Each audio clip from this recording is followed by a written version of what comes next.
ओम अज्ञानतिमिरान्धस्य ज्ञानाञ्जनशलाकया चक्षुरुन्मीलितं येन तस्मै श्रीगुरवे नमः। श्रीचैतन्यमनोभीष्टं स्थापितं येन भूतले स्वयं रूपा कदा मह्यं ददाति स्वपदान्तिकम्। वन्देऽहं श्रीगुरु श्रीयुतापदकमलं श्रीगुरून् वैष्णवांश्च श्रीरूपं साग्रजातं सहगणरघुनाथान्वितं तं सजीवम् साद्वैतं सावधूतं परिजनसहितं कृष्णचैतन्यदेवं श्रीराधा कृष्णपादान् सहगणललिता श्रीविशाखान्वितांश्च। हे कृष्णा करुणा सिन्धु दीनबन्धु जगत्पते गोपेशा गोपिका कान्ता राधा कान्त नमोऽस्तुते। सप्तकाञ्चन गौराङ्गी राधे वृन्दावनेश्वरी वृषभानुसुते देवी प्रणमामि हरिप्रिये। वाञ्छाकल्पतरुभ्यश्च कृपा सिन्धुभ्य एव च पतितानां पावनेभ्यो वैष्णवेभ्यो नमो नमः। नमः ओं विष्णुपादाय कृष्णप्रेष्ठाय भूतले श्रीमते भक्तिवेदान्त स्वामिन् इति नामिने। नमस्ते सारस्वते देवे गौरवाणी प्रचारिणे निर्विशेष शून्यवादी पाश्चात्यदेशतारिणे। जयो श्री कृष्ण चैतन्य प्रभो नित्यानंद श्री अद्वैत गदाधर श्रीवासादि गौर भक्तवृंदा। हरे Krishna Krishna Krishna Hare Hare Hare Ram Ram Ram Hare Hare. I welcome all the devotees for today's Bhakti Shastri class. Let us continue to our study on lesson number 8. This 8th lesson will cover the chapters of 11 to 14. 11, 12, 13 and 14.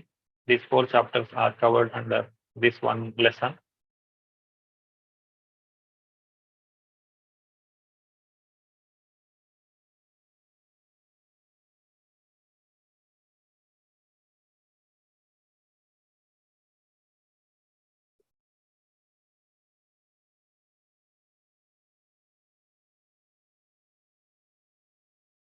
Shri Shri Radha Govind ki jai, Shri Shri Gaur Nitai ki jai, Srila Prabhupada ki jai.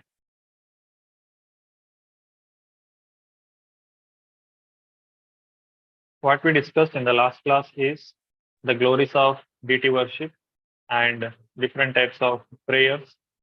The laulyam, that is the price one has to pay for getting the love of Godhead. The larasamai, that is the 3 types of prayers. Then appropriate attitude toward the suffering in one's life, that is accepting all as the mercy of the Lord. The person becomes rightful person who gets the mercy of the Lord. Then discuss the general principles drawn from the examples of South Indian Brahmana, how he was glorifying the Lord, he was worshipping the Lord within the mind itself. So all these things we have studied.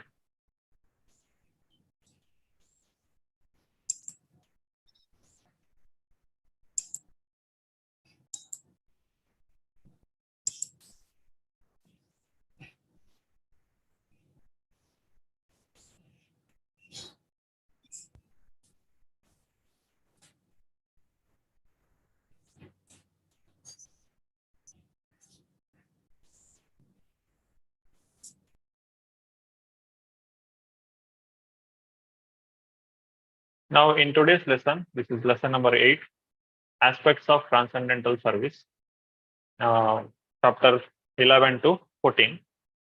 In my book, the chapter number 11, it is in page number 95. So those who are having other numbers, you can check with your book.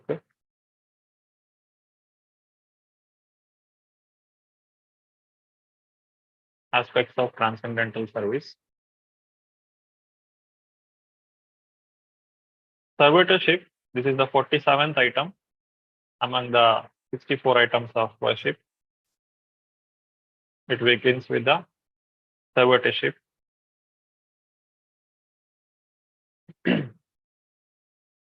Prabhuji, what number you say? Servitorship? Sarvateship 47, 47. Yeah, I have 107 page number, and Okay. it's a book, I think, printed 2019, I think. Okay. Do you have the side heading as servitorship and the Yeah, heading as yes, aspects heading of is transit? servitorship, yes, but no numbers, none of these numbers. No, numbers are not there. Yes. Yeah, That yeah, is, this is, we only have to count. You can note down. yes, I have noted 47. Thank you, Prabhuji. Yes. Sorry, In, I logged in 2 minutes late today. okay. So this is the servitorship which we are going to study first today. So from the Skanda Purana, there is a quote that we can. Okay, before that, let us make a list of it once again. So these are the 64 items of sadhana bhakti. Among them, first 20 are primary. There's 10 do's and 10 don'ts, that is pravritti and nivritti. The remaining 44, that is 64 minus 20 additional items. Among them, the 21 to 29, 59, that is items of sadhana. And last 5, they are the most potent items of sadhana. That is, even if a person performs these 5 potent items of sadhana, unknowingly also, he will get the maximum benefit.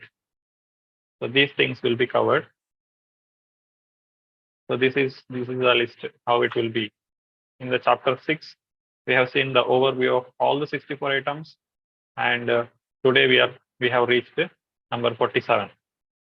So 47 to 53, 11 chapter, and 54 to 59, 12 chapter, 69 to 60 to 64. These are the 5 potent items will be discussed in the 13th chapter.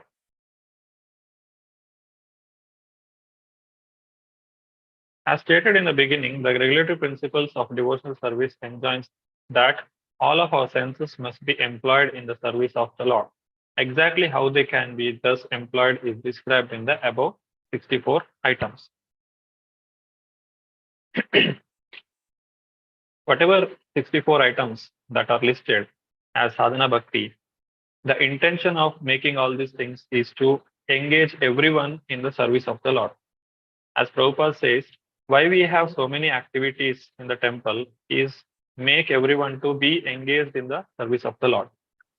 Everyone cannot be engaged in one single activity. Some people like to do kirtan. Some people like to decorate the deity. Some people like to cook for the deity.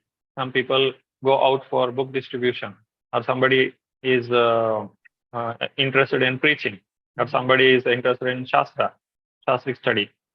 So there are varieties of services that are created so that every person will have one or the other engagement in the service of the Lord.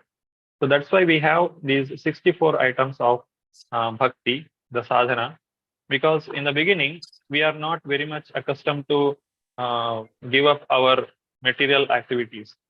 So whatever condition we have, accordingly, we can choose the service that we want to render to the Lord, so that everyone will be engaged in the service of the Lord. So everyone can advance in the devotional service.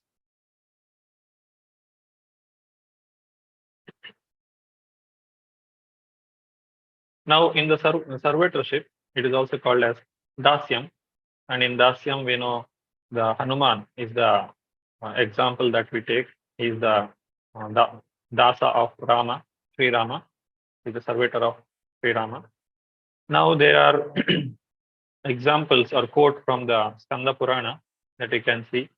This servitorship is divided into 2 parts, karmarpanam and kainkaryam, or kainkaryam. Karmarpanam means offering obligatory actions, or varnashrama dasyam, that is in the 4 categories. And the word kainkaryam, yes, let me see that.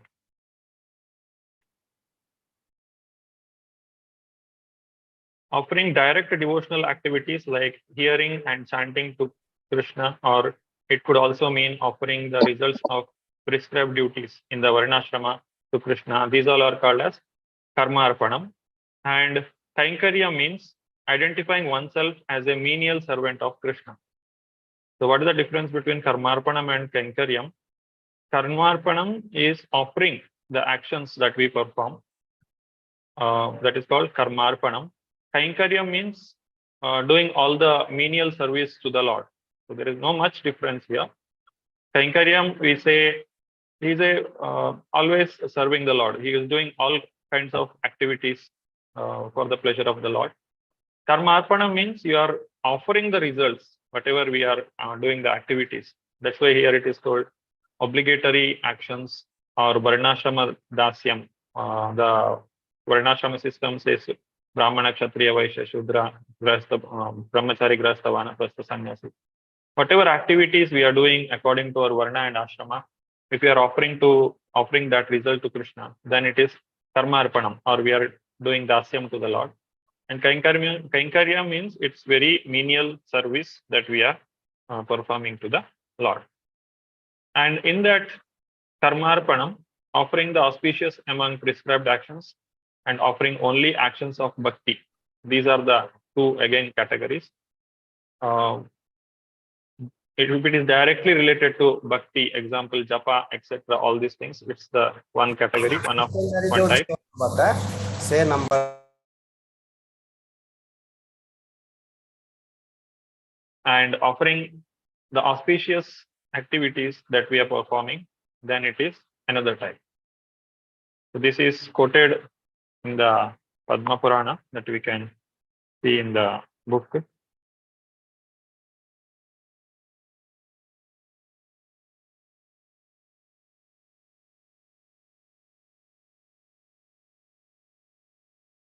Next, 48.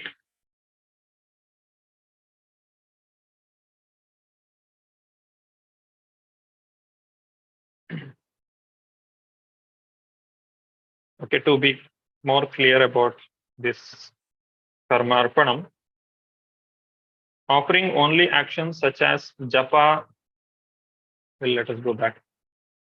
Japa and Dhyana, Archana, these are only actions of Bhakti. And also there is another category, that is offering the auspicious activities. And what are those auspicious activities? This is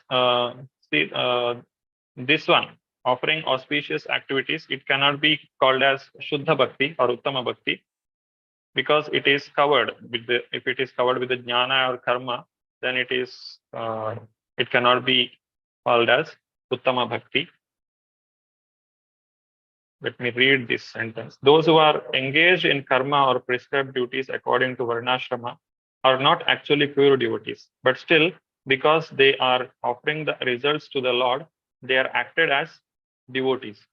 So those who are working as Varnashrama system, they are only giving the results of their activity, but it cannot be considered as a Uttama Bhakti. And what is the purpose of Varnashrama system? The conditioned souls are all more or less desirous of lording it over the material nature.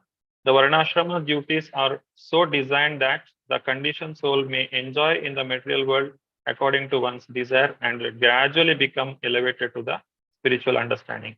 Under this system, there are many activities which belong to Bhakti. Any activity aiming at satisfying the Lord is considered as Bhakti.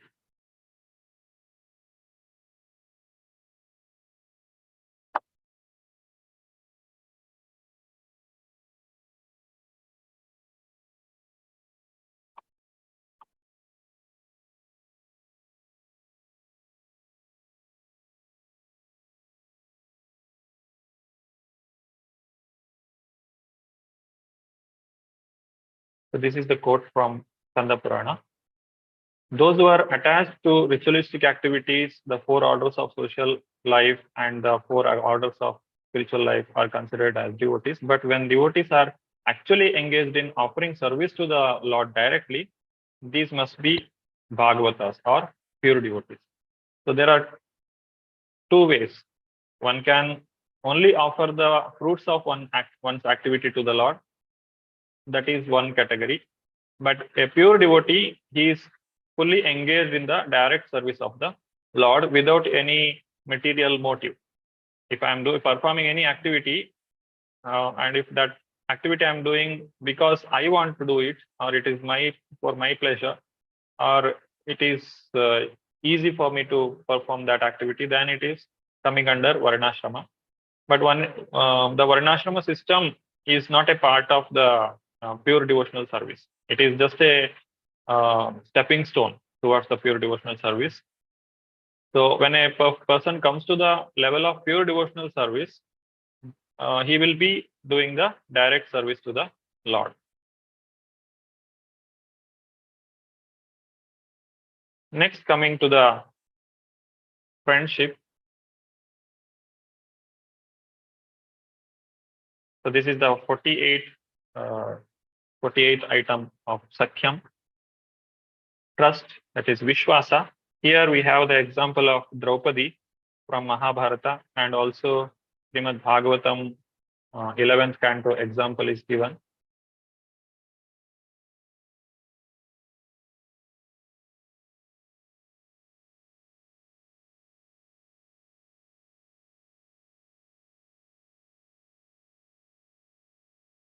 Okay, anybody would like to read, they can raise their hand.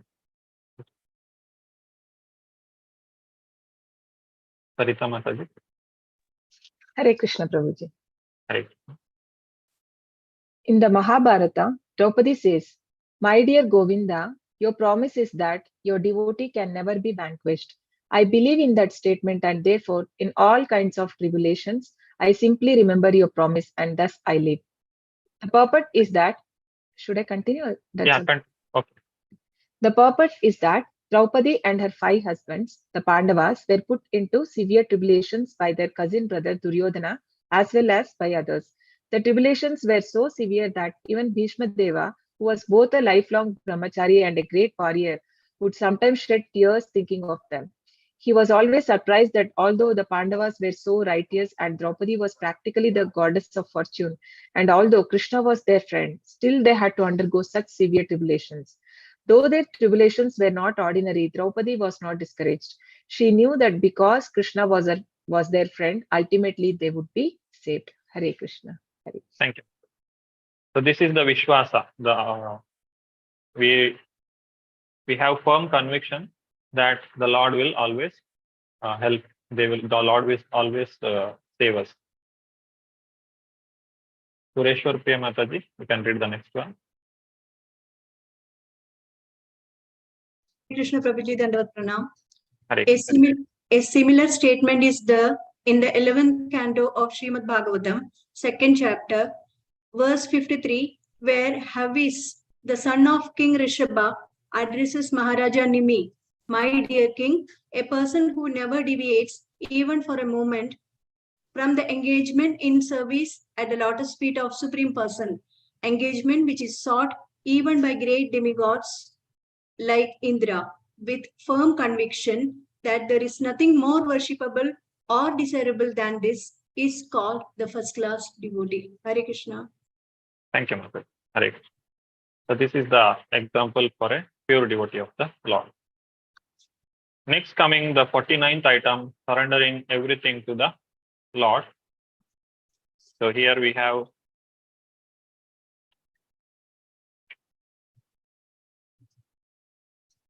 Atma Nivedanam. It's called as self-surrender.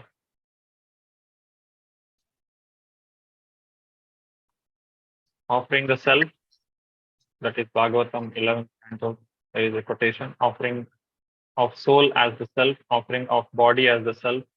There are 3 examples for Atma Nivedanam. The book here you can see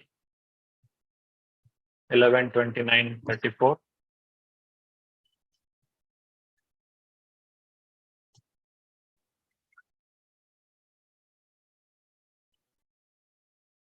This is the one.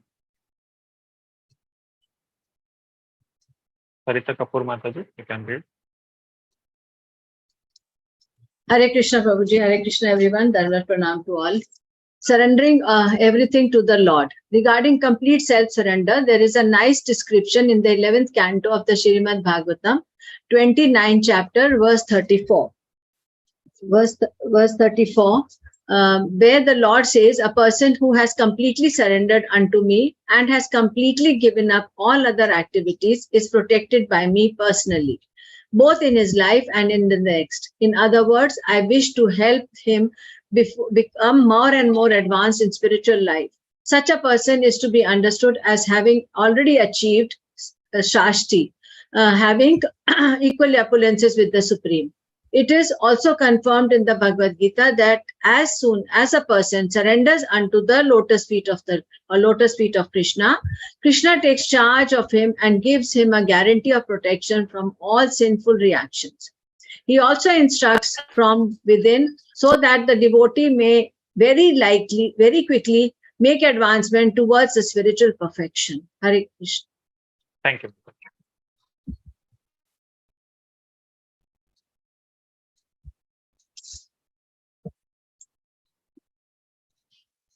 This is another example for Atma Nivedanam. Deepti Sahu Mataji. Hare Krishna, Prabhuji, Dandavat Pranam. Hare. The self-surrender is called Atma Nivedana. According to different authorities, self is differently defined.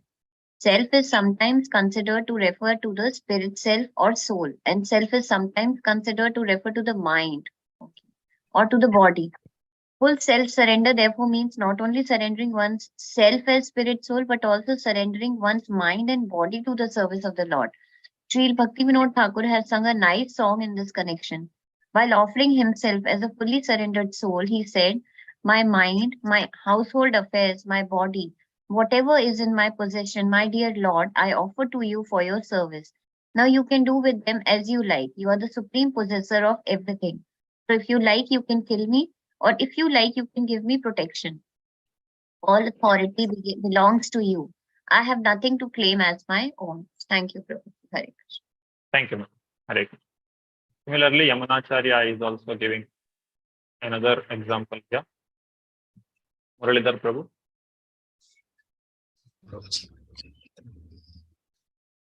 Sri Yamunacharya, in his prayers to the Lord, has expressed a similar idea in the following words.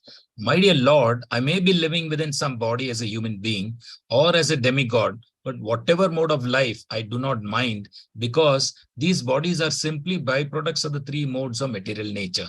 And I, who am in possession of these bodies, am surrendering myself unto you. Should I continue? No, Prabhu. Hare Krishna. Thank you. Hare Krishna. Similarly, we have the quotation from Hari Bhakti Viveka. Shri Hari Priya Mataji. Hare Krishna, Prabhuji, Dandavat Pranam. In the Hari Bhakti Viveka, there is a statement regarding how one can offer his body in self-surrender. There, the devotee says, my dear Lord, as a souled animal has no need to think about his maintenance and sustenance. So because I have given up my body and soul unto you, I am no longer concerned with my maintenance and sustenance. In other words, one should not bother about his personal or family maintenance or sustenance. If one is actually surrendered in body and soul, he should always remember that his only concern is to be engaged in the service of the God. Hare Krishna. Thank you, Mr. Hare Krishna.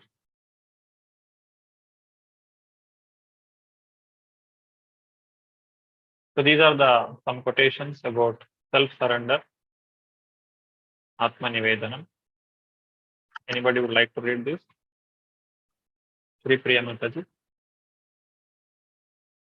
Hare Krishna, Prabhuji. Hare Krishna. Srila Rupa Goswami said that the devotional service in friendship and devotional service in self-surrender are two difficult processes. Therefore, such relationship with the Lord can be rarely be seen. Only for the advanced devotees are these two processes easily executed. The purport is that it is very rare to see surrender that is mixed with sincere ascetic devotion. One must give himself completely to the will of the Lord. Hare Krishna, Prabhuji. Thank you so much. Thank you. So among the different types of worship that we perform to the Lord, Shravanam, Kirtanam, Vishnu Smaranam, Pada Sevanam, Archanam, Vandanam, Dasyam, Sakhyam, Atma Nivedanam. The Sakhyam and Atma Nivedanam, it comes at the last. So that is very rare to achieve. Sakhya and Atma Nivedana. Everyone will not be able to achieve this.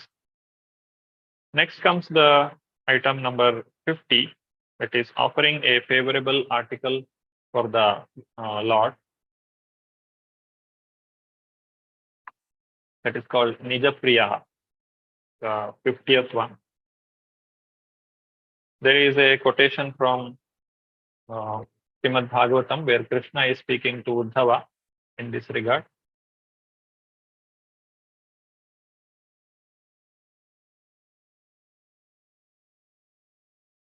I will read it from here. Krishna told Uddhava, if someone offers me the best thing in their possession or anything very pleasing to them, that will qualify one for eternal life. So that is the offering a favorable item to the Lord. So whatever we like the most, that we have to offer to the Lord. So in this one, there is, we should understand that I should not, okay, we'll take the example of offering bhoga to the Lord. So how it should be offered? I like the item or I like this food, so that's why I'm offering to the Lord. That is not the right attitude. But I know that this is very nice, so it will be very nice to Krishna. So to please Krishna, I am offering this. Then that is the right attitude. So we should understand what is the difference. I should not have the mentality that I want to eat this, I like it, that's why I'm offering to Krishna. That is wrong. But I know that this is the very nice item. It is a very nice food that I can bhoga I can offer to Krishna. So Krishna will be pleased. Then that is the right attitude of offering to the Lord. And on the other side, we should not offer anything that we don't like, because I myself don't like it, and still I am offering to Krishna. That is also not the right way of offering. So what I like the most, I should offer it to the Lord for his satisfaction, not for my satisfaction, or not that I can eat later the prasadam because I like it, I'm offering. That is also not the right attitude. So when we offer something to Krishna, it should be offered with the intention to please Krishna. Next, coming the 51 item number 51, performing all endeavors for Krishna.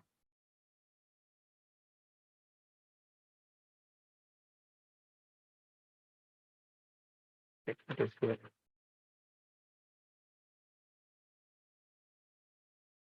Performing all tadartha akhila cheshtitam. If we read all these things, it will take more time. So let us continue. Next, 52nd is the being a surrendered soul to Krishna. That is called Sharanapati, accepting shelter and protection of the Lord, and serving trees such as Tulsi plant, Sadiyam Sevanam. This is the 53rd item. Then comes continuation, further aspects of transcendental service in the chapter number 12.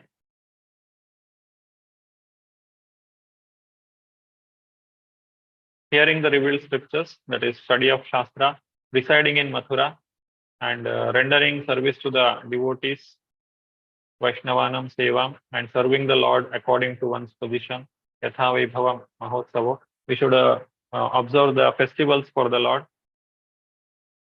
So these all are different items, 57 items. Next, 58. So according to one's wealth means we should not reduce the festivity. Whatever capacity we have, accordingly we should offer everything to the Lord. One who is able to celebrate the festival in a grand manner, he has to do that. And one who is not capable of doing, or one who is limited within the positions, then he can do it in his according to his capacity. Then performing devotional service in the Kartika, that is during Kartik Mass, we chant the Damodar Ashtaka. It's a very auspicious month. Whole month is filled with so many festivals that has to be done. Every devotee should observe Kartika Vrata, and observing festivals celebrating the Lord's activities, that is Janmashtami, is the most important activity. Everyone should celebrate. The Janmashtami should not go just like another day of our life. There should be celebration. There must be celebration. When Prabhupada was in the Jaladuta ship, when he was going to America, it was Janmashtami. One Janmashtami he celebrated within the ship itself. So even though his health was not proper, or he had no enough place for celebration, still he celebrated the Janmashtami in his own small way. So Janmashtami celebration should not be neglected at any time. And serving the deity with great devotion, Srimurti Rangari Sevane Preetihi, one should be always ready to serve the deity. So these are the 60 items totally. And 61 is recitation of Srimad Bhagavatam among the devotees. This is very, very important topic where Bhagavatam should be read every day. Nityam Bhagavatam Sevaya. Parikshit Maharaj heard Bhagavatam in 7 days. So people say Bhagavat Saptaha. Because Parikshit heard for 7 days, let us also hear for 7 days. But after 7 days, they will go back to their normal materialistic life. But that is not recommended. One has to read Srimad Bhagavatam every day. And this Bhagavatam is the ripened fruit of the desire tree of Vedas. It is the 18th Purana. It is relished by Paramahamsas also. A person who has liberated, he will also get attracted to Srimad Bhagavatam.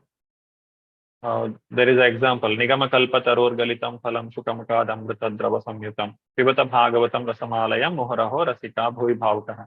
It's a mango which is ripened and it is tasted by the parrot. That is Shukadeva Goswami. Ripened fruit. It is the greatest gift of the tree. In the tree, we have different parts. The tree has the root, it has the trunk, leaves, everything is there. But what is the fruit, or the what it can give to the nature is the fruit that it has. The fruit is the one which everyone receives from the tree. And parrot mark, it makes the fruit even more relishable. That is because we are hearing from Srimad Bhagavatam from the mouth of Shukadeva Goswami, it has become even more tasty. And one should hear only from the Vaishnava. We should not hear Srimad Bhagavatam from a Vaishnava or a non-devotee. Because even though the Harinama is like the milk, but if it is touched with the snake, then it will become poisonous effect. So one should hear only from the Vaishnava. Avaishnava mukhotkirinam putam harikatamritam. Shravanam naiva kartavyam sarpochishta payoyatha. So just like the sarpa, if it touches the milk, then that milk should not be accepted. Similarly, if a Vaishnava, a person who is not practicing devotional service, but only he is giving the class, such kind of devotional or the discourses, what we can see in the society. They do Bhagavad Katha very nicely just for money. They charge so many lakhs of rupees they charge, and they will make it in a very grand manner. But if you see their personal life, they are not so good. They are having all kinds of bad habits. As Prabhupada says, these people will smoke after the class. Why? If you ask, because my throat has dried now, I want to take some relief, so I want to smoke. So such kind of Bhagavatam Shravana we should not do. We should do it only from a devotee. And there are two kinds of Bhagavatam. One is a person Bhagavatam, other one is book Bhagavatam. Person Bhagavatam is the one who is practicing the Bhagavata, or one who is living like whatever they explained in the Bhagavatam. The great devotees, they all are called Bhagavatas. And the book Bhagavatam, what we have in our hand, what we read every day, that is also Bhagavatam. Having Bhagavatam book with us, it is just like as good as having Lord Narayana in our house. So everyone must have Srimad Bhagavatam in their house. And it is relishable even for liberated person.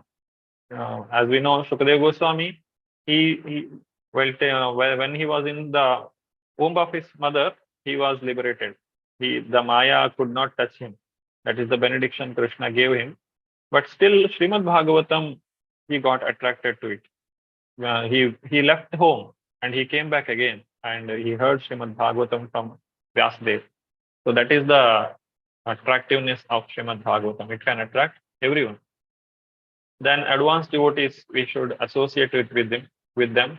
Sa jatiyasya snigdha Shri Bhagavad Bhakta Sangho. The association with the pure devotees of the Lord, it is very rare to achieve, and it can give us a lot of benefits. Generally, what makes us separate from Krishna is our own sinful activity. Unless a person is a devotee, he cannot chant the holy name of the Lord, because our sinful reactions, they will become stumbling block. But when we go to the pure devotees, when we come to the association of the pure devotees, then we will be able to get rid of this sinful activity. The sinful reactions will go away. This pure devotees association, it will burn all our reactions for this the association, so that a person can begin his devotional life. And this devotional service is a gift only available in the hands of a pure devotee of the Lord. It is not available anywhere else. Krishna gives himself in the hands of a devotee, and that devotee will give the result of devotional service to any person. Even though somebody is fallen, just like Prabhupada went to America, there were hippies, they were making all kinds of sinful activities, but they also can become devotees when they associate with the pure devotees like Srila Prabhupada. And there is an example of crystal stone in the 62nd item.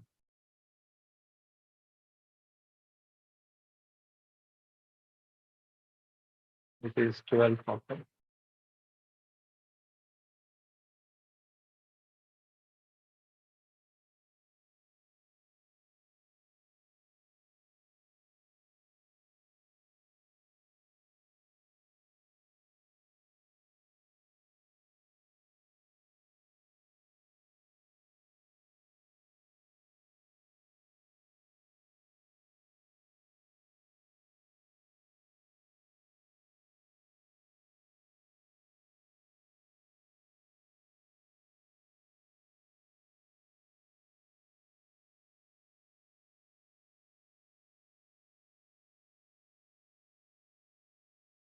Contagious association.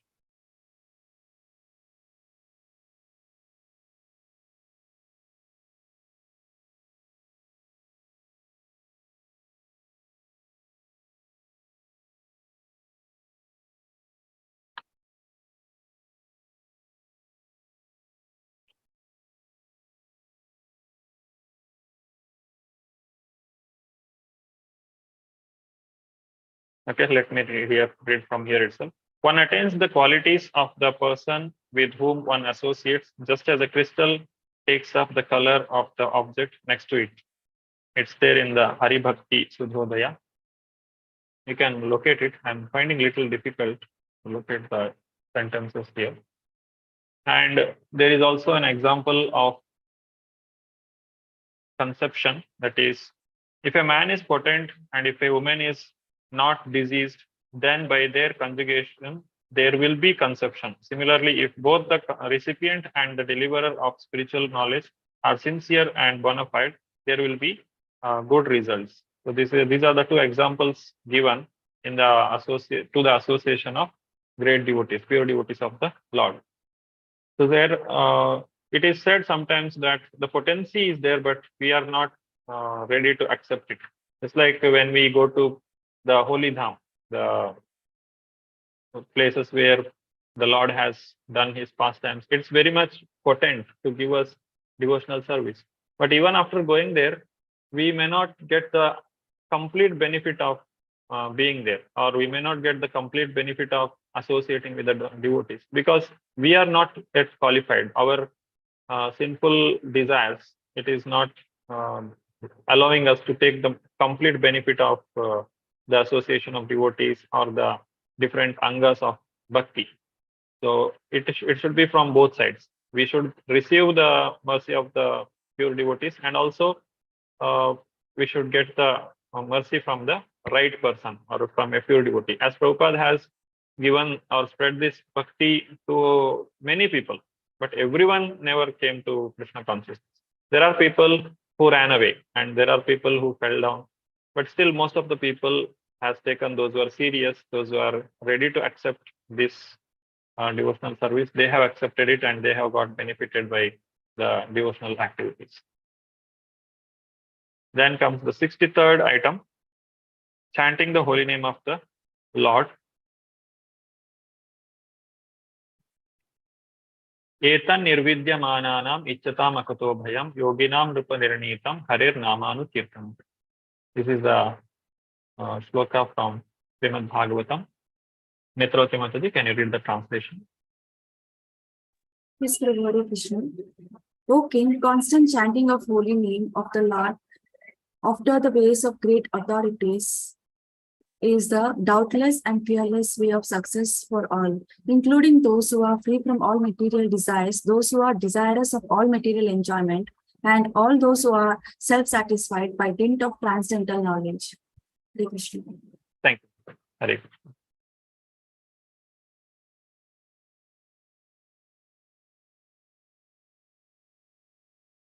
So among all the processes for this perfection, devotional service or bhakti is the greatest.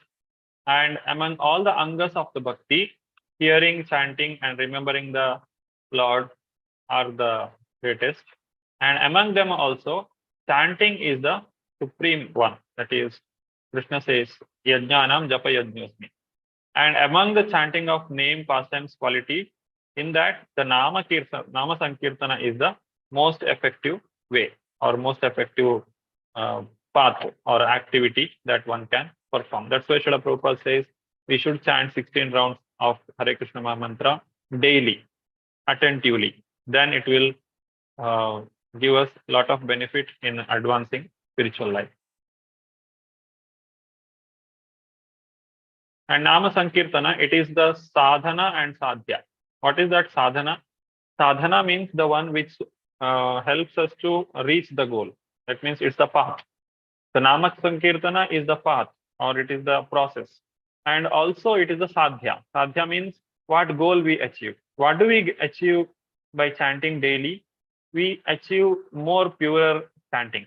Our chanting becomes more and more pure. That is sadhana and sadhya. If we are regularly chanting the holy name of the Lord every day, then it will it will take us to pure the Shuddha Nama. When we get the Shuddha Nama, we will achieve the Krishna Prema. By Nama Sankirtana, one gets association of the Lord and even purchases the Lord. This is given in the book, as Adi Purana it's given. And who can chant? One who has worshipped the Lord for many births. That is, and name is non-different from the Lord, and one should chant offenselessly. These are the 4 points that we can see in the under this topic. And what is the difference? What is the relation between seva and nama? So without having a clean heart, one cannot chant offenselessly. As long as we have material desire within our heart, our chanting will not become pure. And by developing service attitude, one can chant offenselessly. So here is the answer for our problem. When we chant, if we are not able to concentrate or we feel that my chanting quality is not good, then we should increase the seva or we should do more service to the Lord. Then we get more taste in the chanting of the Lord. And the reverse is also true. If you are not getting enough interest in the service of the Lord, or I'm not getting time for the service of the Lord, then you should chant more. When we chant the holy name of the Lord more and more, then we'll get more and more service opportunities. This we can practically observe. When we are ready for doing any service, we will get the opportunity for doing the service. So any sincere devotee should do both the things. It is not that only sit and do the Nama Sankirtan. It is like Babaji. Earlier people used to do, and now also people do like that. But Prabhupada never recommended this. Just sit in a place and keep chanting, keep doing japa. But that is not recommended for Kali Yuga people because our mind is not so stable. It starts wandering. So when a person is engaged in the service, he will be advancing in the spirituality by purifying his heart. And a clean heart or a pure heart will make the nama, that is chanting of the holy name, offenseless. And offenseless chanting give more service, and better service will give better nama. So both are interrelated. And how we can understand the Lord? This is Chaitanya Charitamrita is quoted, and also this is shloka from Bhakti Rasamrita Sindhu itself. Ata Shri Krishna Namadi na bhavet grahyam indriyai. Tevonmukhe hi jivado swayameva purati adaha. Material senses cannot appreciate Krishna's holy name, form, qualities, and pastimes. When a conditioned soul is awakened to Krishna consciousness and renders service by using his tongue to chant the Lord's holy name and taste the remnants of the Lord's food, the tongue is purified and one gradually comes to understand who Krishna really is. So it is Tevan Mukhehi Jihua. Jihua means the tongue. One should start his service to Krishna through the tongue. How one has to do? One glorify the name, form, qualities, and pastimes of the Lord, appreciating. This cannot be done by a non-devotee. It is possible only to the pure devotee of the Lord. And especially the remnants of the food, it is the easiest way to understand Krishna.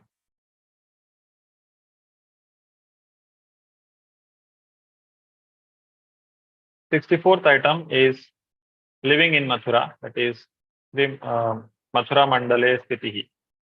Other holy places may award liberation, but Mathura awards not just dharma. Living in Mathura is the most important item of the devotional service. Now, in the next chapter, that is 13th chapter, is exclusively concentrating among 5 items. So we have completed 64 items in the 12th chapter itself. From those 64 items, the 5 most potent items will be taken here, and it will be explained. So what are those 5 most potent items are? This is the shloka in Chaitanya Charitamrita. Sadhu Sangha Nama Kirtan Bhagavata Shravan Mathura Vasa Shri Murtira Shraddhaya Sevan. One should associate with devotees, chant the holy name of the Lord, hear Srimad Bhagavatam, reside at Mathura, and worship the deity with faith and veneration. These are the 5 items. Even if a person does this knowingly or unknowingly, it will have a lot of benefits in the devotional life of that person. So Prabhupada also has made or designed this ISKCON and the activities in this institution in such a way that we do all these 5 items. Sadhu Sangha, we associate with the devotees in the temple. Nama Sankirtan, when devotees come together, there is a glorification of the Lord. And Bhagavata Shravana, we have Bhagavatam class every day morning. And Mathura Vasa, we go to Tirtha Kshetra every time we go to the yatras. And also living in the temple, it is no difference between living in the dham and the temple. And Sri Murtira Shraddhaya Sevan, we have the archana of the Lord. We decorate the Lord. We cook for the Lord. We offer the bhoga to the Lord, and we accept prasadam. So that is the Sri Murtira Shraddhaya Sevan. All these things. These are the 5 most potent items of the devotional service. Sakala sadhana shreshta e pancha anga Krishna prema janmaya e panchara alpasanga. So these 5 limbs of devotional service are the best of all. Even a slight performance of these 5 awakens love for Krishna. So that is the 13th chapter.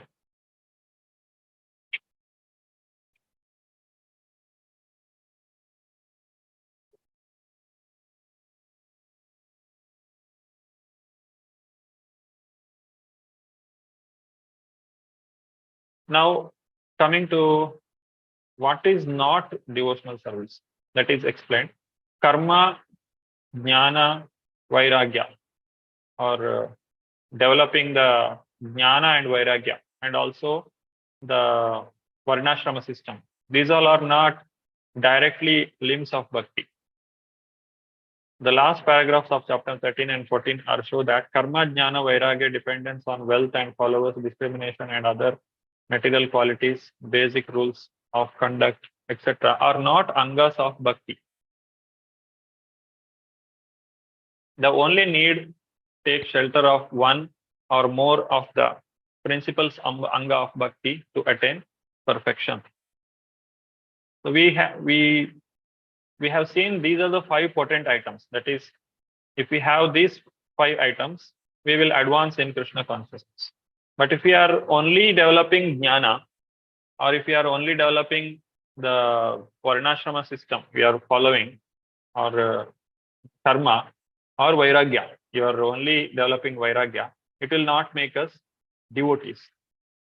Of course, these things will help us in advancing Krishna consciousness, but that itself is not going to take us to Krishna. Dipti Mataji, can you read this? Hare Krishna, Prabhuji. As stated in the beginning, the regulative principle of devotional service enjoins that all of our senses must be employed in the service of the Lord. Exactly how they can be thus employed is described in the above 64 items. Nectar of Devotion, page 57. Srila Prabhupada ki jai. Thank you, Prabhupada. Thank you. So those are the 64 items what we have seen. Now let us continue to the next one. Harita Mataji. Hare Krishna. Varnashrama Dharma in Sadhana Bhakti. In Srimad Bhagavatam 11.20.9, the Lord himself says, one should execute the prescribed duties of Varna and Ashrama as long as he has not developed spontaneous attachment for hearing about my pastimes and activities. All these things are recommended for persons who have not developed Krishna consciousness. Hare Krishna. Thank you. So all these things are recommended for persons who have not developed Krishna consciousness. So one who has not developed Krishna consciousness means we are also included in that, because we have not yet come to the perfection of Krishna consciousness.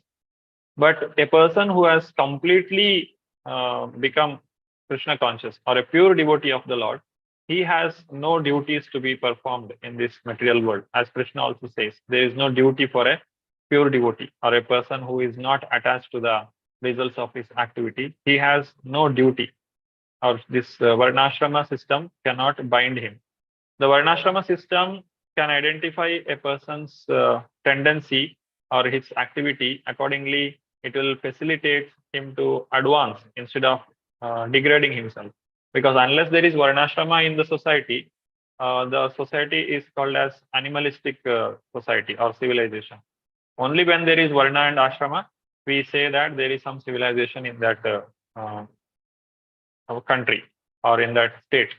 If you see in the all over the world where there is Varnashrama, Varnashrama doesn't mean this Brahmana, Kshatriya, Vaishya, Shudra and the Brahmachari, Grastha, Vanaprastha, Sannyasa, the Sanskrit words should not limit ourselves to that.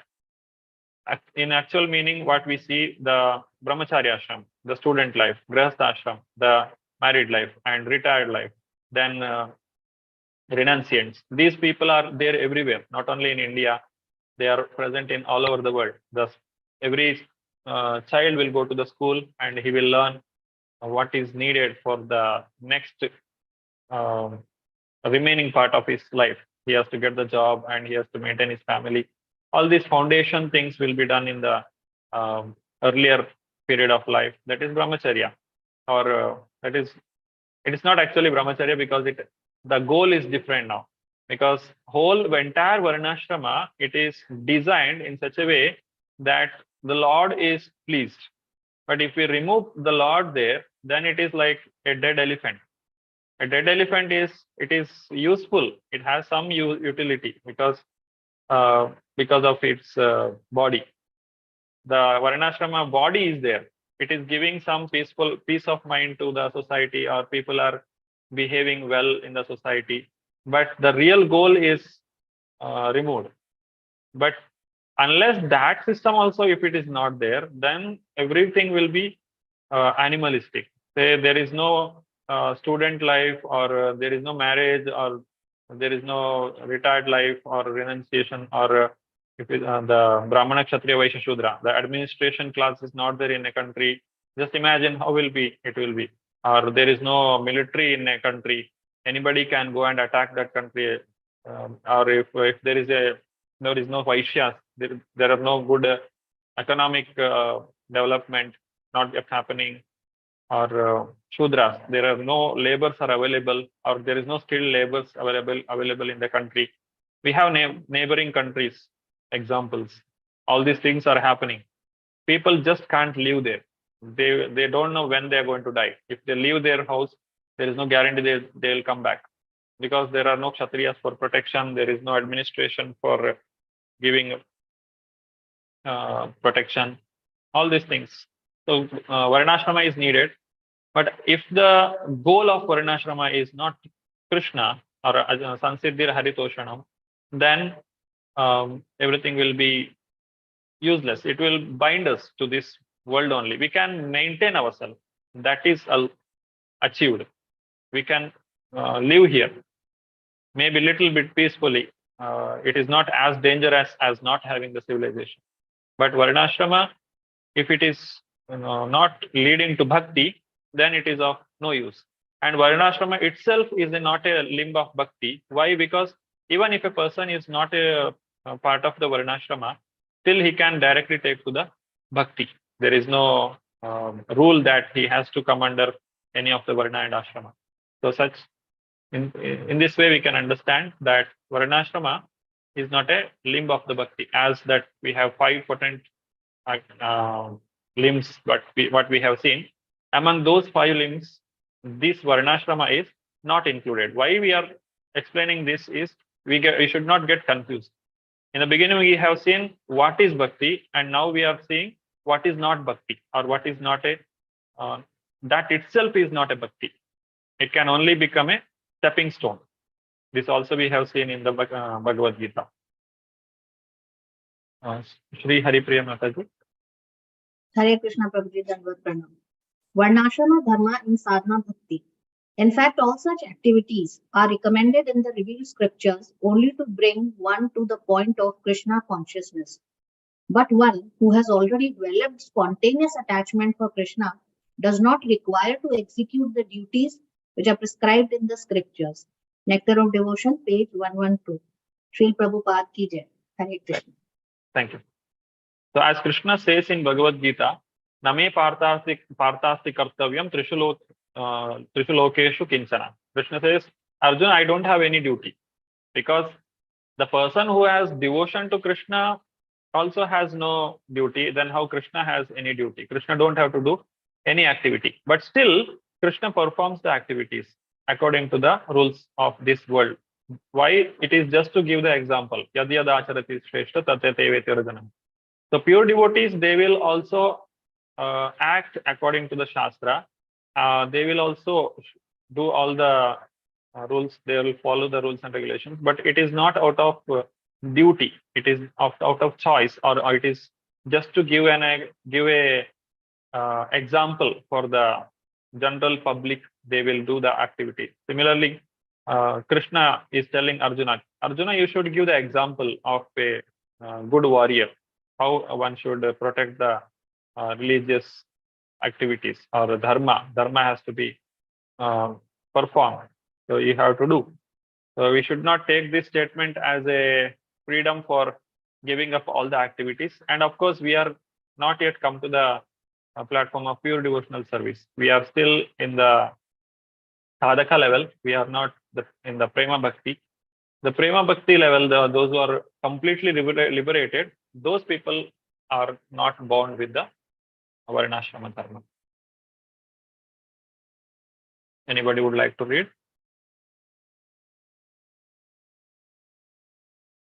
Shri Priya Sampat Mataji. Hare Krishna Prabhuji. So far we are concerned, Krishna conscious. So long a bodily concept of life is not completely eradicated, we must follow the swadharma of the body, the Brahmana, Kshatriya, Vaishya, Shudra. Yeah. Thank you, Mata. Hare Krishna.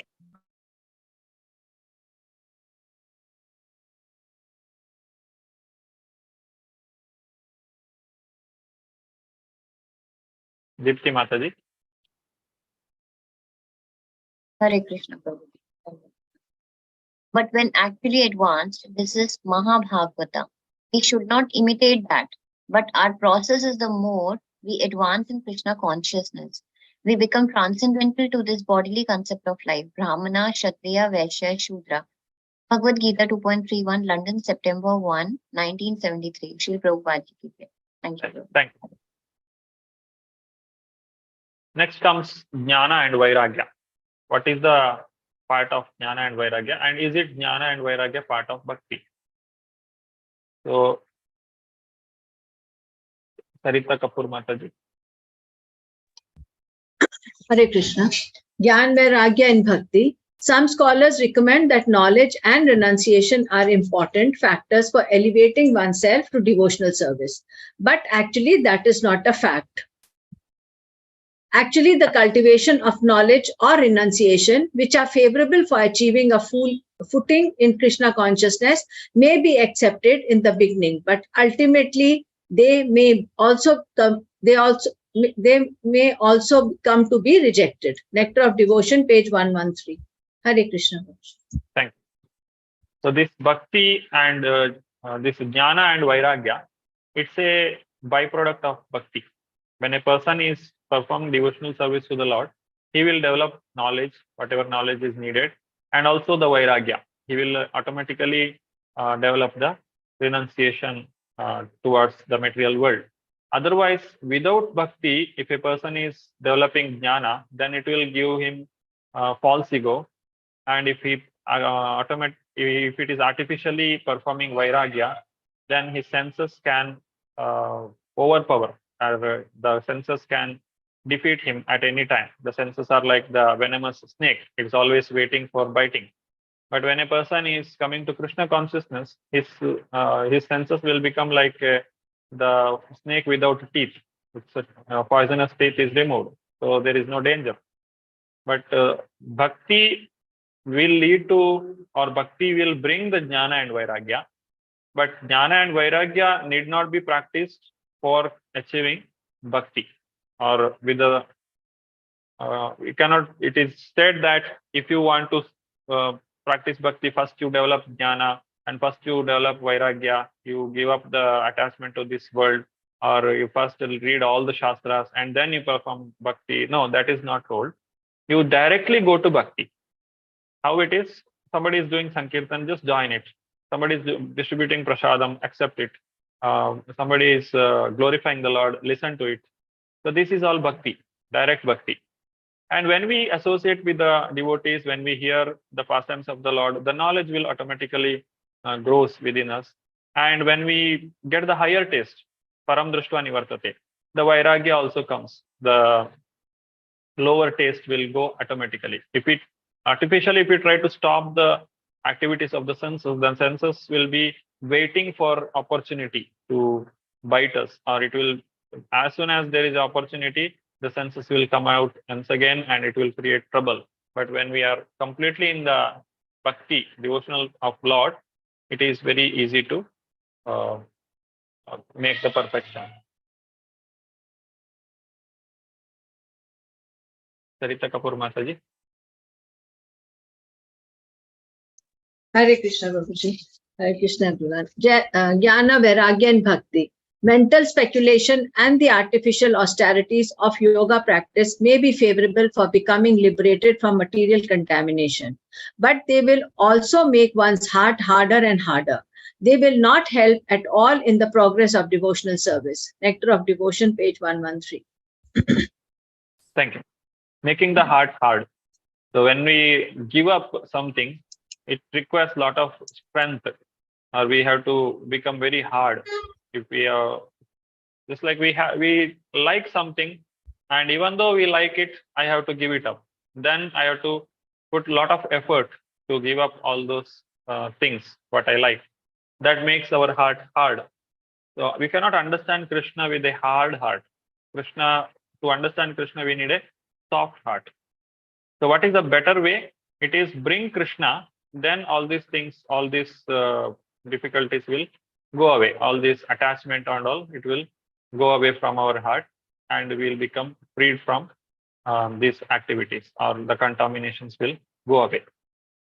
Instead of that, if we try to develop artificially the vairagya, or if we try to keep the senses out of our control, if we try to control the senses within us, then first thing is that senses will not come completely under our control, and second thing is it will also make our heart more and more hard.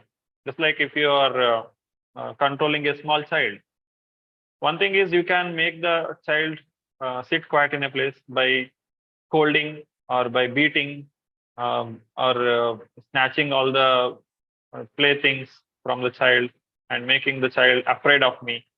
So that is, we are not only affecting the child, we are affecting ourselves also. We are making ourselves hard. The child will develop a kind of hatred towards the parents. So that is making the things harder.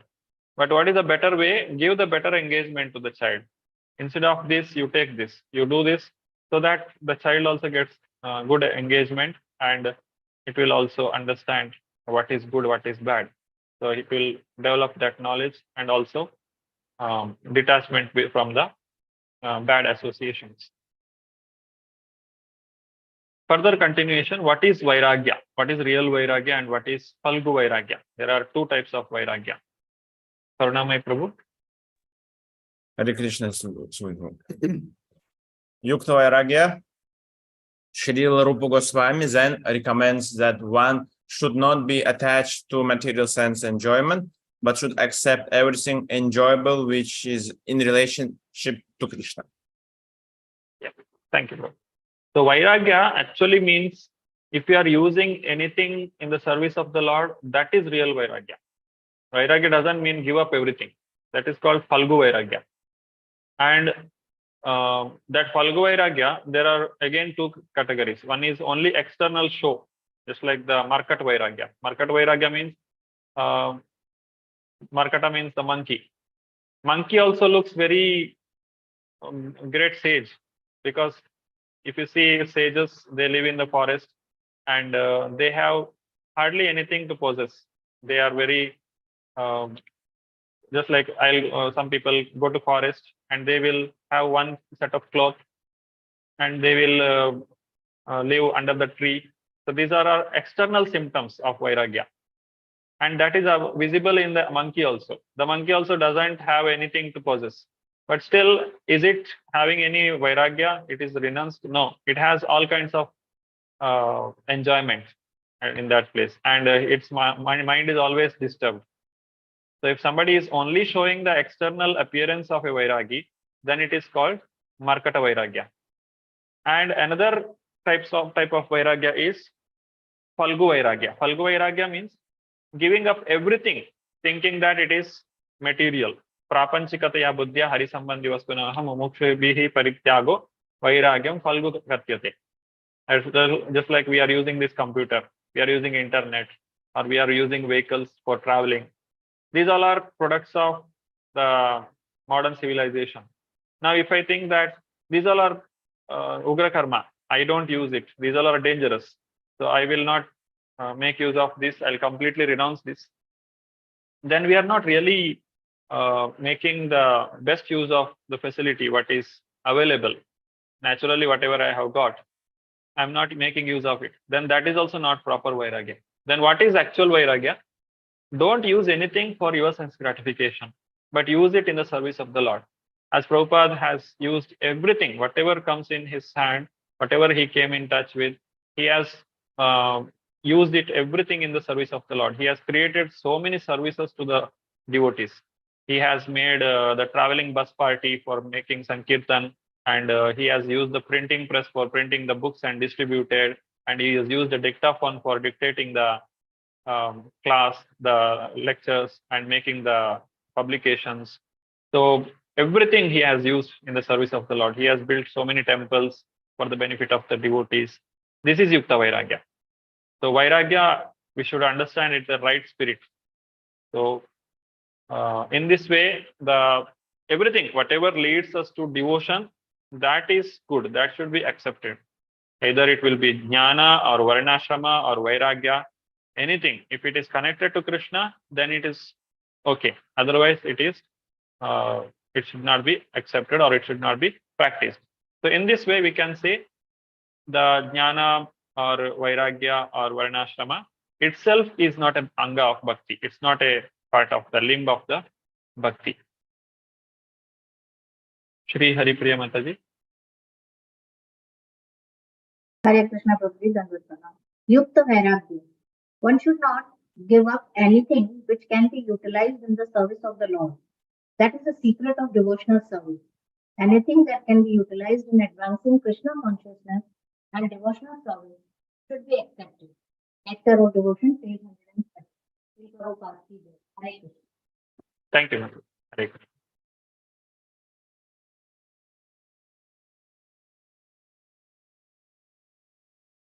Okay, shall we have the kirtan now? Who is going to do the kirtan today? Pardon?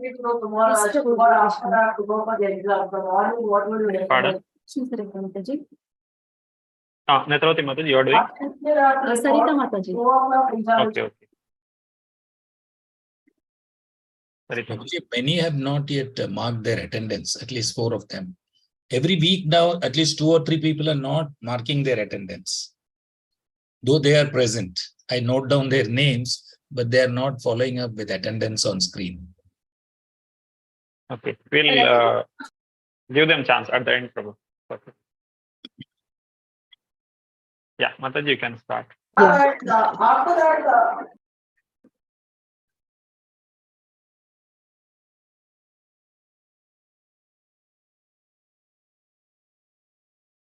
Prabhuji, it's not Hare Krishna, but it's not me, Badada Sarita Mataji.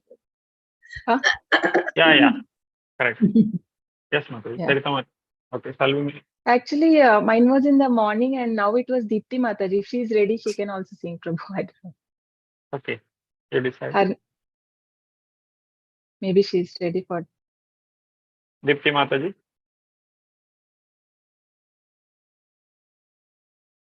Hare Krishna Prabhuji, Dandavat Pranam. Mataji, that's perfectly fine. Please carry on. Maybe next time we'll do. No worries at all. Yes. please Okay. carry on. Yeah. Hare Krishna. Thank you, Prabhuji. Hare. Dule dule gaura chan hari gun gan. Dule dule gaura chan hari gun gan. Ashiya vrindavane, Ashiya vrindavane, nache gaura rai, nache gaura rai. Dule dule gaura chan hari gun gan. Dule dule gaura chan hari gun gan. Vrindavane tarulata, preme koi hari kata. Vrindavane tarulata, preme koi hari kata. Nikuse paki guli, nikuse paki guli, Hari Naam Shonai, Hari Naam Shonai, Dule Dule Gaura Chan, Hari Gun Gai. Dule Dule Gaura Chan, Hari Gun Gai. Gaura Bole Hari Hari, Shari bole hari hari, Gaura bole hari hari, Shari bole hari hari. Mukhe mukhe shuka sari, Mukhe mukhe shuka sari, Hari naam gai, Hari naam gai. Dule dule gaura chan, Hari naam gai. डूले डूले Gaura चांद हरि गुण गाय, हरि नामे माता हुए, हरि नाशीष दे, हरि नामे माता हुए, हरि नाशीष दे। मयूर मयूरी प्रेमे, मयूर मयूरी प्रेमे, नाचिया खेलाय, नाचिया खेलाय। डोले डोले गौरा चांद हरि गुण गाय, डोले डोले गौरा चांद हरि गुण गाय। प्राणी हरि ध्याने हरि, हरि बोलो बादन बोरी। प्राणे हरि ध्याने हरि, हरि बोलो बादन बोरी। हरि नाम गए गए, हरि नाम गए गए, रस गाल जाय, रस गाल जाय। डूले डूले गौरा चांद हरि गुण गाय, डूले डूले गौरा चांद हरि गुण गाय। आसिया आशिया जमुना कुले, नाचे हरि हरि बोले। आशिया जमुना कुले, नाचे हरि हरि बोले। जमुना उठोले से, जमुना उठोले से, चरना डोलाय, चरना डोलाय। डूले डूले गौरा चांद हरि गुण गाय, डूले डूले गौरा चांद हरि गुण गाय। हरे कृष्णा कृष्णा कृष्णा हरे हरे, हरे रामा राम राम हरे हरे। हरे कृष्णा कृष्णा कृष्णा हरे हरे, हरे राम राम राम हरे हरे। हरे Krishna.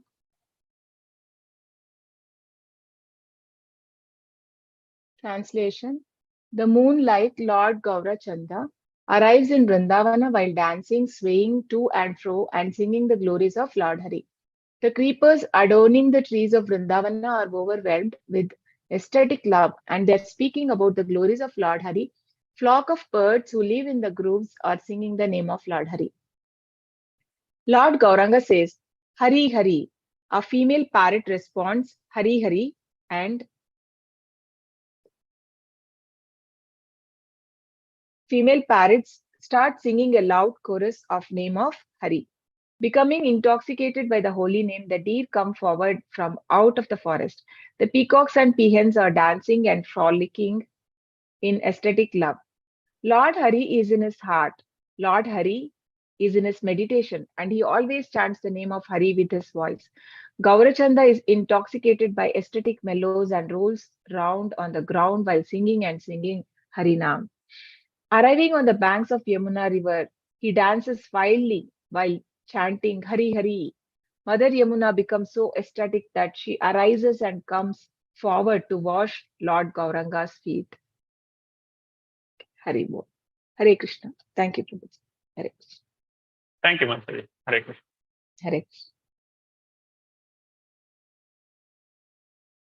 Okay, those who are not given the attendance, kindly give.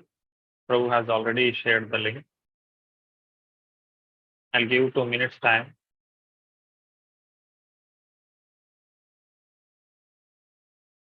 Those who are not given the attendance for today's class.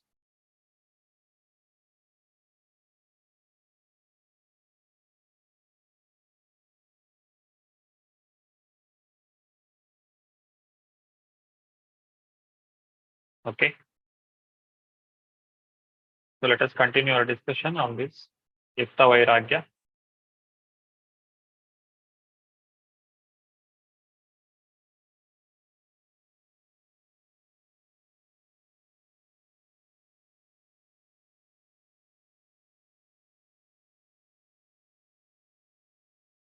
अनासक्तस्य विषयान् यथार्हम् उपयुञ्जतः निर्बन्धकृष्णसम्बन्धे युक्तवैराग्यम् उच्यते. This is the definition of vairagya. When vairagya we say, it should be aimed at Krishna, to please Krishna. Nirbandha Krishna Sambandhe. If it is having Krishna Sambandha, then it is real vairagya. If it is not Krishna Sambandha, then even if you are giving up all the material possessions, it cannot be accepted as Yukta Vairagya or the real Vairagya. It becomes either Falgu Vairagya or Markata Vairagya. Markata Vairagya is only a show. He has no real Vairagya. And Falgu Vairagya means he is simply giving up everything. He doesn't know what is the goal or what he has actually he wants to achieve through that Vairagya. That is the two different types of Vairagya, which is not to be performed. Those who want to read can raise their hand. Shri Hari Priya Mataji. Hare Krishna Prabhuji. Yukta Vairagya. The impersonalists who try to avoid everything material may undergo severe austerities, but they miss the opportunity of being engaged in the service of the Lord. Thus, their renunciation is not sufficient for perfection. Nectar of Devotion, page 115. Srila Prabhupada ki jai. Hare Krishna. Thank you. These are the Pancha Anga. Sadhu Sangha, Nama Kirtan, Bhagavata Shravana, Mathura Vasa, Srimurtira, Shraddhaya Seva. This already we have seen. Now we have a activity here. That was the reading activity. Group exercise. Explain the importance of your given item of devotional service and give the reference to chapter 12 and 13. These are the page numbers. Select a group member to present your conclusion. So we'll make 5 groups here. There are 18 people. So 3 to 4 people will be there, or 4 to 5 people will be there in one group. Worshipping the deity, hearing Srimad Bhagavatam, serving the devotee, chanting the Hare Krishna Maha Mantra, and residing in Mathura. These are the 5 items of devotional service. You have to take any one of these items and read these page numbers. I hope you already read these points. So you have 5 minutes for discussion in the group and then 2 minutes for presentation. The time starts. I'll make 5 groups. Time starts now.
Hare Krishna. Welcome back to the discussion. So we are learning about Panchanga Bhakti. Sureshwar Priya Mataji, we can start. Hare Krishna Prabhuji, Dandavat Pranam. In my group, Dr. Sarita Kapoor Mataji, Muralidhar Prabhu, and Pradosh Prabhu, and myself, we all were there, and we discussed certain points, and everybody may have to say something. So they all will tell, and whatever I remember, I'll tell you. So our topic is that is hearing the revealed scriptures. So the scriptures were defined by various earlier acharyas, Madhavacharya, who is in our disciplic succession, and also Rupa Goswami. They were talking about hearing Ramayana, Mahabharata, Purana, Upanishad, and Vedanta. Now, when we are talking about certain references, there is Skanda Purana reference given. A person who is constantly reading the literature and enunciating the cultivation of Vaishnava devotional service is always glorious in human society. So, keeping Bhagavatam at home and worshipping Bhagavatam is more important, because if one is keeping Bhagavatam at home, it is as good as Lord Krishna is residing in your residence. So there is no difference between Grandhraj, Bhagavatam, and Lord Krishna himself. It is one and the same. That is one thing. Then again, Srimad Bhagavatam is supposed to be Amala Puranam, because it is narrated by Subuddhi Goswami. He heard it from his father Vedavyas, and also he was a liberated person when he was in the mother's womb itself. And I heard that now he had come out from his mother's womb at the age of 16. I heard it in some lecture. So in that way, he was a liberated soul. He did not come because of because he didn't want to have any material attachment. That was the reason he continued to live in the womb of his mother. So after coming out also, he was totally transcendental, and he had an opportunity to hear Srimad Bhagavatam from his father himself. So he got, earlier he was like going towards impersonalism, but he was attracted to Bhagavatam. Then he became, he became transcendental, and he developed attachment towards Bhagavatam. And once it is heard from Subuddhi Goswami, it is just like, it is compared with a ripened mango. Now, ripened mango will become sweeter if it is touched by the lips of the beaks of a parrot. So Subuddhi Goswami has got that kind of a thing. So when Subuddhi Goswami is touched Bhagavatam, it becomes more and more sweeter. And it has got, and hearing Bhagavatam means you are just in the right track of devotional service. Now, the rest of the whatever things I have forgotten, my colleagues will speak.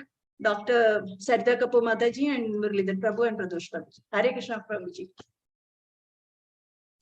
Hare Krishna. Hare Krishna Prabhuji. Yes. Hare Krishna Prabhuji. Then, in addition to this, it says that if you have a Bhagavatam at home, it is as the Lord is very happy. The Lord, and if you pay your obeisances, not that we dust the dust on it every month or anything of that sort, but you have to every day read it and apply it and pay its obeisances to Bhagavatam, and then that is one of the way you can get freed from your sinful reactions. Now, because it's very, very close to Lord. Secondly, what Mataji said, Sureshwari Priya Mataji said, no, that it was the parrot. It is not only, for me, it seems it's not bitten only, it's been already eaten and then given out. So it's a sweet and sweet. It's not only sweet, it's the sweetest of all, Prabhuji. So it is like he ate the whole fruit and then he gave out the fruit. It is so sweet. And actually, if you start reading the Bhagavatam, you don't want to stop reading it. It is really, really an addicting Shastra of us. So that, and secondly, we can get a lesson from this, that he could collect all the knowledge by listening just in the womb. So I always feel like my patients should all listen to it so that they also produce children who are totally well versed in Bhagavatam before they come out. So probably that Garbha Sanskar is the notion what he wanted to deliver, that Garbha Sanskar is very important also, because he also got it within the Garbha, everything. So it is important that if those who are not married or just married or who are pregnant, that those people should keep on listening them, so that the next generation turns out to be very, very pious. And then he says that the person who writes it also, whoever is writing it, the whatever he reads about the Shastras, about the literature, Vaishnava literature, and that person also is close to Narayana, and it is as good as the Narayana is residing in their house. And then the reading, and plus it says that it's better to read Bhagavatam rather than to read the filmfare and Sawdust, all this mundane literature. So it is better to read only Bhagavatam, and which is relished, and that will be giving you a transcendental bliss. So it is comparing between the mundane and the spiritual literature. So this is where it is giving about the further transit, about hearing about the revealed scriptures. Then Murlidharan Prabhuji wants to add something, he can add. Thank you so much, Prabhuji. Thank you. Yeah, for me, it was mainly, it's not only about hearing and reading, it is also about writing. So all the three aspects are covered in the number 54, the Bhakti that we are talking about. And the Pancha Bhakti, hearing the revealed scriptures, writing about it, and ensuring that you are able to listen to it daily. Thank you, Prabhu. Thank you, Prabhu. Hare Sarita Mataji. Hare Krishna, Prabhuji. So Yes. we have chosen myself, Haripriya Mataji, and Jayanti Mataji. We were in the group, and we chose rendering service to devotees. So basically, yes. So in Vaishnava Sampradaya, we know that the rendering service to the devotees and taking their blessing is most important. As Krishna himself state in Bhagavad Gita, Tadvidhi pranipatena pariprashnena sevaya. Like whom do we submit? Obviously to a pure devotee, and who is also a acharya, and with all humility and with the service when we do, and when he is pleased, then only we will be able to understand about Krishna, about the Lord. And also it is said, Yasya prasadat nagatihi kutopi, and we sing every day. Yasya aprasadat nagati, sorry, Yasya prasadat nagati kutopi, Yasya prasadat Bhagavad sorry, Yasya prasadat Bhagavad prasado, Yasya aprasadat nagatihi kutopi. Okay. So if there is no, I mean, we don't have a blessing from the Guru, then we are not able to advance ourselves in the bhakti. So I remember, so initially, even in our Brahma Madhva Gaudiya Sampradaya, the initiation process was not so easy like how now it is being given, like for people initiation, because even Rupa Goswami Prabhupada, he gave when Jiva Goswami, Sanatana Goswami asked Jiva Goswami to be under him, he gave in his custody. So he gave so many menial services to him, and only after all that, observing all that, and seeing if the disciple is qualified to get initiated, only then it was given the initiation. So Guru Krishna Krupa Pai Bhakti Lata Bij. Only when Guru is pleased, and only through, we cannot go directly to Krishna through only a pure devotees, or by the association of devotees, only by serving a pure devotee one can get. And the reference given here is Lord Shiva telling to Parvati that the worship of the Vishnu, the Supreme Lord is the highest, but worshipping of devotees of Vishnu is more higher, considered to be the more highest. Aradhananam sarvesham Vishnur aradhanam param tasmat parataram dehi tadiyanam samacharan. So he says that. And also Chaitanya Mahaprabhu mentions, and we have heard this how important is the dust of the feet. I mean, from the devotee's feet, and the remnants that he has left, and the water which is washed the devotee's foot. So these are all considered to be very powerful substances, and this will help us really to develop in Krishna consciousness. So maybe Haripriya Mataji can add. I would have missed many things. Mataji can add.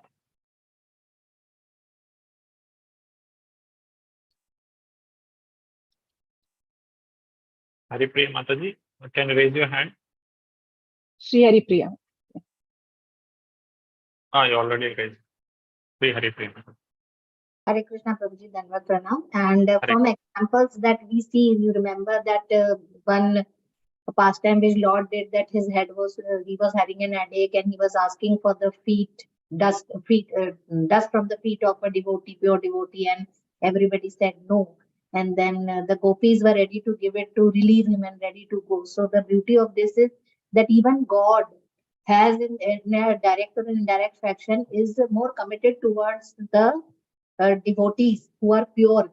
And also like for example, when we saw in the Mahabharata Yuddha, when Lord Shri Krishna picked up that wheel of the, just to keep the words of his devotee Bhishma, and his own words, he failed to keep to his own word, but the promise made, but the determination of his devotee was made to be fulfilled, because similarly in this fashion a pure devotee is very powerful.